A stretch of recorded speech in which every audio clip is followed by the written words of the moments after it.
Pronto. A gente vai tratar hoje sobre confrontando a nossa natureza, né? Eu ia fazer até o apanhado, mas não tive tempo, das lições que a gente já viu. Mas como a revista é Cartas Paulinas, a gente está vendo as cartas, a gente viu Romanos na primeira aula, 1 Coríntios, acho que a aula passada foi 2 Coríntios, né? 1 Coríntios. Foi a primeira? Foi. Então faltou a segunda, não foi? 2 Coríntios. Ou ele faz o apanhado como se fosse só Coríntios? Eu acho que é só Coríntios, né? Não sei. Ele focou sobre 1 Coríntios, não sei.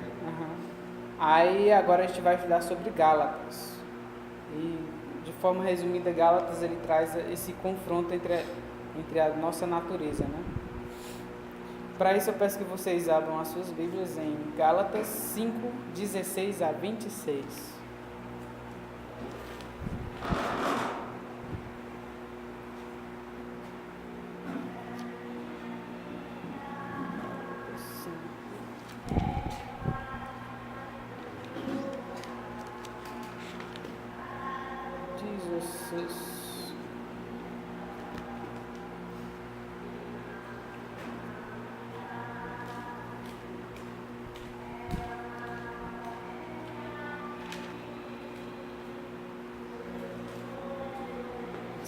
A 26.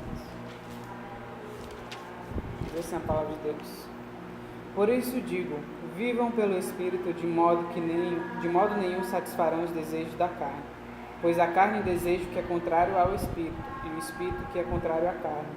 Eles estão em conflito um com o outro, de modo que vocês não fazem o que desejam. Mas se vocês são guiados pelo Espírito, não estão debaixo da lei. Ora, as obras da carne são manifestas: imoralidade sexual, impureza, libertinagem, idolatria e feitiçaria, ódio, discórdia, ciúmes, ira, egoísmo, dissensões, facções, inveja, embriaguez, orgias e coisas semelhantes. Eu os advirto como antes já adverti. Aqueles que praticam essas coisas não herdarão o reino de Deus. Mas o fruto do Espírito é amor, alegria, paz, paciência, amabilidade, bondade, fidelidade, mansidão e domínio próprio. Contra essas coisas não há lei. Os que pertencem a Cristo Jesus crucificaram a carne com as suas paixões e os seus desejos.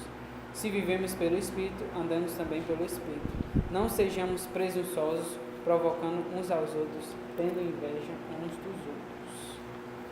Então aqui traz nítido, né, a nossa luta diária do Espírito contra a carne. E aqui ele traz até uns pecados que eu acho bem difícil você fazer essa leitura e não se encaixar em um, né? Não ver algo que você praticava ou ainda luta contra a prática, né? Nós somos produtos tanto da criação quanto da queda, né? Nós derivamos tanto da criação de Deus, onde em Gênesis ali a gente é criado, representado por Adão e Eva, e ao mesmo tempo, nós como humanos, somos produtos da queda, que eles caíram, né? E ao cair, nós também caímos. Muitos até culpam, Adão e Eva, não sei o que mais, né? Mas se nós estivéssemos na pele deles, talvez nós tivéssemos caído antes, né? Com certeza. Então, é difícil a gente falar. E só o Espírito Santo, ele é capaz de conduzir à liberdade do pecado. Eu achei interessante, eu acho que foi quinta-feira agora, o pastor trouxe justamente uma mensagem sobre liberdade, o que era essa liberdade, e ele trouxe a questão de que todos nós somos escravos. Existe liberdade, mas todos nós somos escravos.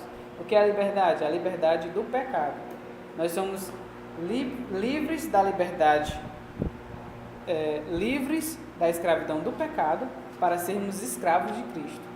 Então, você não tem opção. Ou você é escravo ou você é escravo. Agora você é escravo ou de Cristo, ou é escravo do pecado. Tem um livro do Martin Lutero, que é Nascido Escravo, e ele faz a comparação, se o ser humano fosse um cavalo, que ou ele está montado pelo diabo, ou ele está montado por Deus. O cavalo está só, ele está sendo montado por alguém. É mais ou menos isso mesmo. É uma coisa até importante da gente entender, né? Porque muitos, não, mas eu não sou... Quando a pessoa está no mundo, não, mas eu não sou escravo de ninguém. Mas ela é escrava do pecado. Ela faz aquelas coisas e muitas vezes ela nem sabe por que estão fazendo, mas estão fazendo. E interessante aqui nas cartas de Paulo, quando ele escreve assim, Paulo, servo de Cristo, a palavra servo no original é escravo. Ele usa a palavra escravo. Só que a palavra escravo na época era um tom muito forte, muito pesado. Então eles branduraram estar no servo, porque senão ficaria muito pesado para o pessoal. Escravo.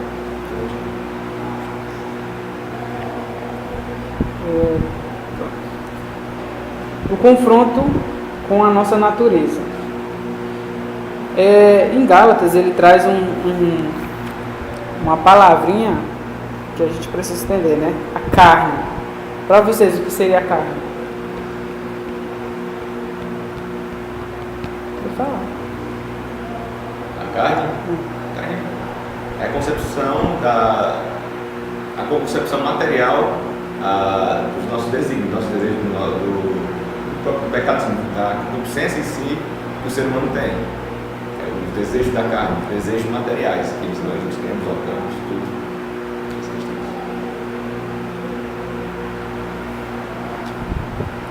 Até existe uma rivalidade no começo da igreja, porque o pessoal sempre falava, não, a matéria é ruim, a carne é ruim, fazer uma briga entre o espírito e a carne.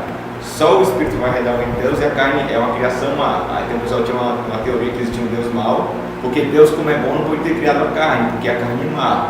Então quem criou a carne foi o Deus mau, e quem criou o espírito foi o Deus bom. Aí eu entendi essa concepção, realmente, que isso aqui não é mal. Ele está mal por causa da nossa corrupção hoje. Mas não foi criado mal. Pronto. A carne que ele traz aqui não é o esqueleto, não é essa parte corpórea, né? Mas sim a nossa natureza pecaminosa, né? Que a gente herdou com Adão e Eva. Então, quando a Bíblia trouxer a questão da carne, é a natureza humana pecadora. Uma metáfora. Não é o corpo em si, é esse corpo aqui por si só é pecaminoso. Não é isso. É a nossa natureza. E existe o conflito entre a carne e o espírito, né? A gente sabe disso. E tem sempre aquela ilustraçãozinha dos dois lobos, entre o que é mais alimentado é aquele que fica mais forte, né? Então a gente, dentro de nós, todos temos dois lobos, né? Onde um é o espírito, o outro é a carne. E quanto mais a gente alimenta um dos dois, esse que vai vencer sempre a batalha, né? Tem uma concepção de Platão, era antes de Cristo, mas ele faz uma concepção sobre isso muito parecido com essa questão da briga entre o espírito e a carne. Platão fala o seguinte, que a nossa alma é como fosse um carrossel, que leva os cavalos, mas não é carrossel, esqueci o nome também. Não é carroça. É que fica lá uma pessoa guiando os cavalos, uma charrete, não é um charrete não. É uma coisa mais clássica, assim, se deve para os gregos. Vamos dizer que fosse uma carroça que leva 2 cavalos. Ele tem o cavalo branco e o cavalo negro. O cavalo branco, ele sempre tende a querer ir aos céus. Ele sempre está com o pescoço erguido para ir aos céus. E o cavalo negro, assim, está com o pescoço baixado para ir à terra. E fica o cara lá guiando. Então fica essa briga entre os dois e o cara vai ter que conseguir conciliar. No momento que ele se vacilar, o cavalo negro leva ele para baixo. E ele tem que ficar guiando para que ele siga com o cavalo branco. Esse aí fala, essa é a concepção da nossa alma, que bate muito bem com o que Cristo e seus apóstolos falaram. Com certeza.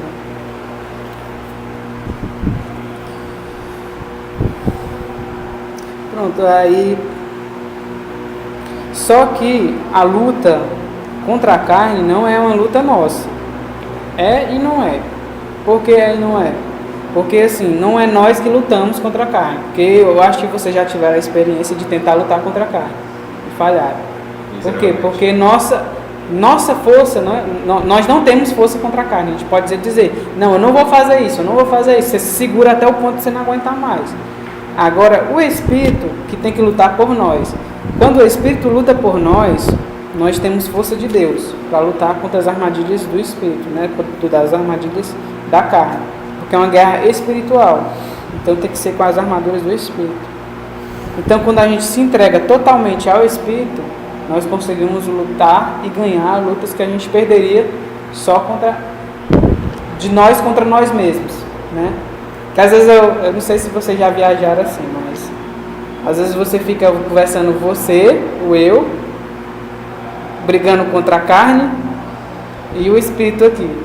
Aí fica aquele negócio, sabe? Você fica morrendo de raiva da carne porque ela fez você pecar outra vez e o Espírito só observando aquilo ali, né? Mas se você não tiver a ajuda do Espírito, não tem como você lutar contra a carne. Ela é mais forte do que você.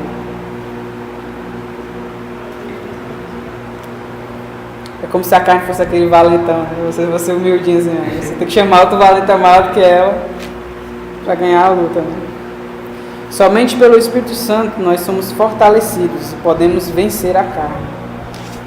Agora a gente vai ver alguns frutos do Espírito e as obras da carne. Paulo ele fala de 2 tipos de comportamento possíveis produzidos pela nossa natureza, quando ela está sob o controle das nossas vidas.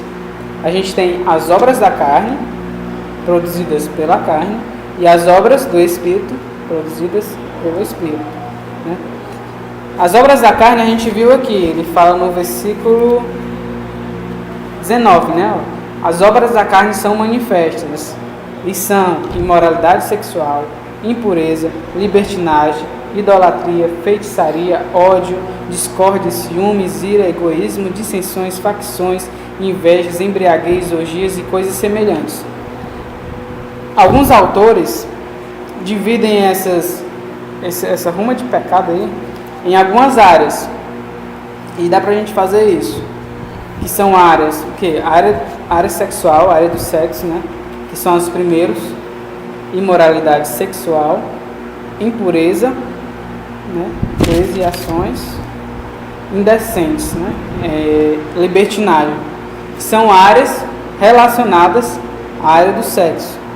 Eu não sei porque vem primeiro, talvez seja porque a maioria tem dificuldade justamente nessas áreas, né?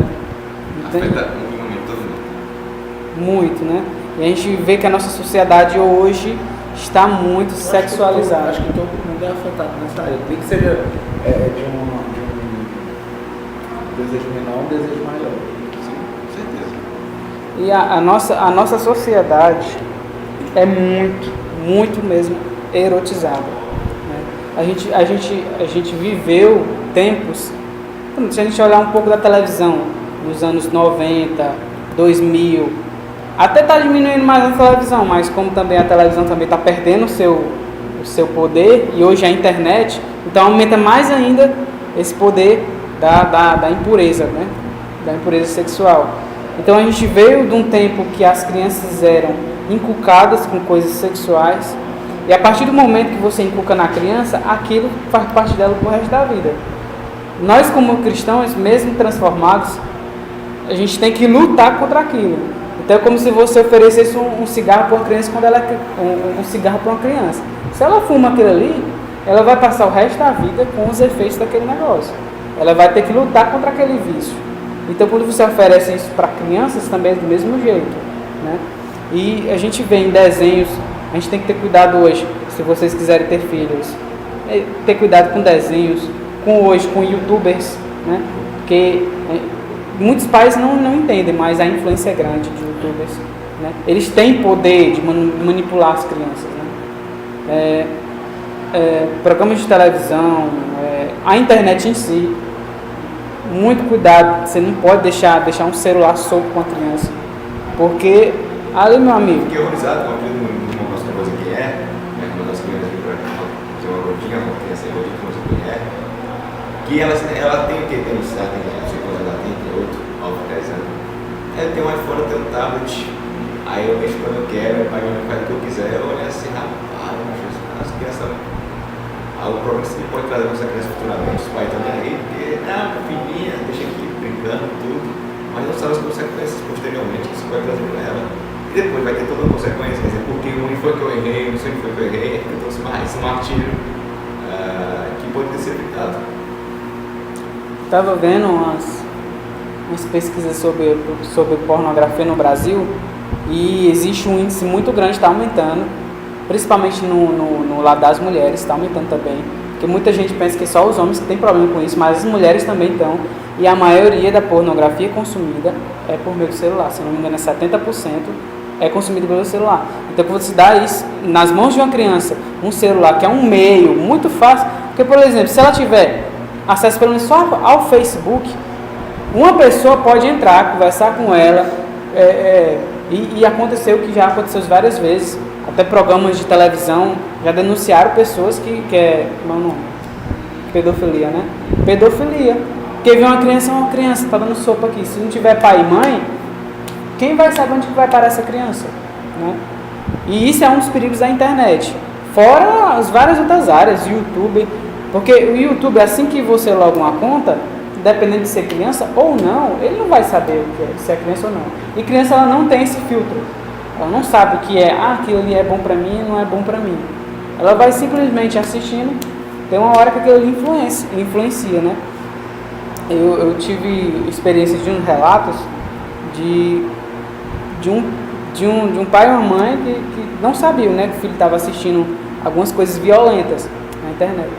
E o menino, de uma hora para outra, começou a se comportar de maneira violenta, começou a agredir os coleguinhas. E depois o pai e a mãe foi descobrir que ele estava assistindo vídeos violentos. Então aquilo estava gerando algo para ele. Então se ele estava vendo na internet, estão fazendo, então eu vou fazer também. E isso gera no coração da criança. E no nosso coração também, né? Quer queira ou quer não. Pronto. Outra área é a área da religião, né? Que é a adoração a ídolos, que é a idolatria, feitiçarias, né? Eu creio que isso é mais difícil, né? Pegar na gente hoje. Acho que a primeira área ainda influencia muito até os cristãos que lutam contra isso. Agora essa segunda área é mais a questão do que? A adoração a coisas que não devem ter o lugar de Deus, e a gente acaba dando algumas vezes o trabalho, uma pessoa, né? A gente tem que ficar sempre apercebido a isso. E também a área social, né?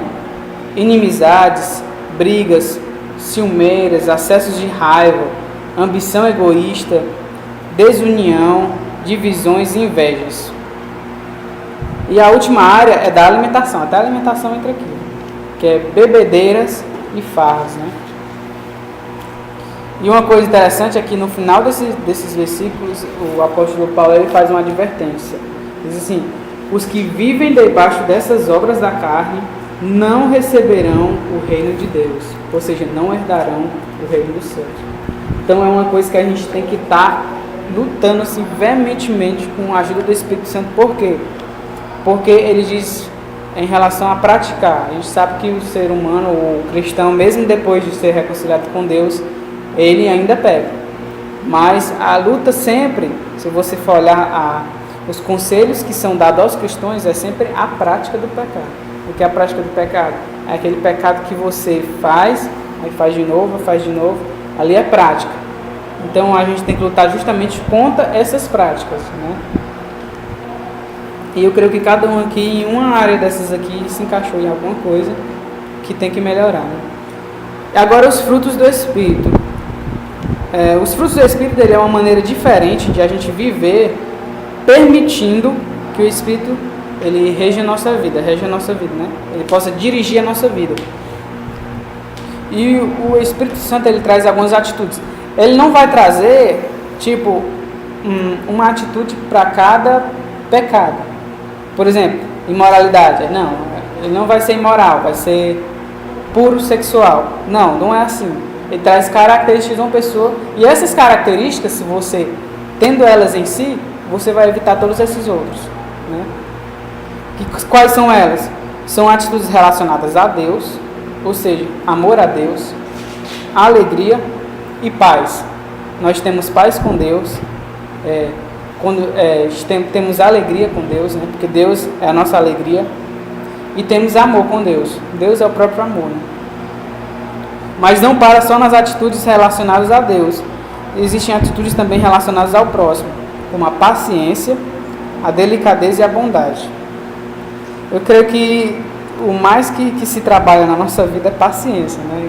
Quando é relacionada a um conjunto, né, de pessoas. Estava no ônibus da empresa, voltando no ônibus para casa, lotado no Guaiú, porque eu faço separação. Tem uns ônibus que tem gente mais feia e tem gente menos feia. Os ônibus do Guaiúba e do Pavão são a galera mais feia que tem. E a galera mais chamenta, então fica no ônibus lotado, o pessoal falando alto, gritando. Eu sem mentira nenhuma, eu tinha pedido umas 3 vezes que Deus matasse o pessoal que estava dentro do ônibus. Aí o Senhor me perdoou, que a pessoa que no meu coração. Não é normal não, pai. Aí eu pensei, cara, eu tenho que ter mais paciência porque se amor ao próximo, porque às vezes a gente vai pedir logo. Matar logo o povo que pegar uma música que tiver dentro. Aí Deus vai botar só o pavão, né, e o outro pra ele aí agora pega. Esse bicho é lá, se não troca da mão, ele volta. Pegou o ônibus errado. Pronto. As últimas atitudes individuais, que são o quê? Fidelidade, humildade e domínio próprio. Então a gente tem três áreas, como posso dizer, 3 gamas, né? Que a gente vai ter uma área entre nosso relacionamento com Deus, nosso relacionamento com o próximo e o nosso relacionamento individual entre nós mesmos e o Espírito Santo. E as manifestações do Espírito, onde é que elas vêm, né? Os frutos do Espírito, eles se manifestam em nossas vidas por meio do quê? Das obras. Né? Não tem como a gente dizer que tem um Espírito sem manifestar obras. Porque é como a questão da fé. A fé sem obras é morta. Se você tem fé em Deus e não exerce obras, que fé é essa? É a mesma coisa você dizer, não, Deus te ama, Ele vai te ajudar. Como eu digo lá no meio da rua, o povo morrendo de fome, você só diz isso, mas você não dá nada. Ali é só fé sem obras. Cadê a obra? Porque cadê Deus dando? Ali você pode até gerar uma frustração no coração daquele cara. Vixe, ele está dizendo que Deus vai me dar, mas cadê? Né? Então o fruto do Espírito ele vem acompanhado em atitudes. Abramos lá em Lucas 6:43.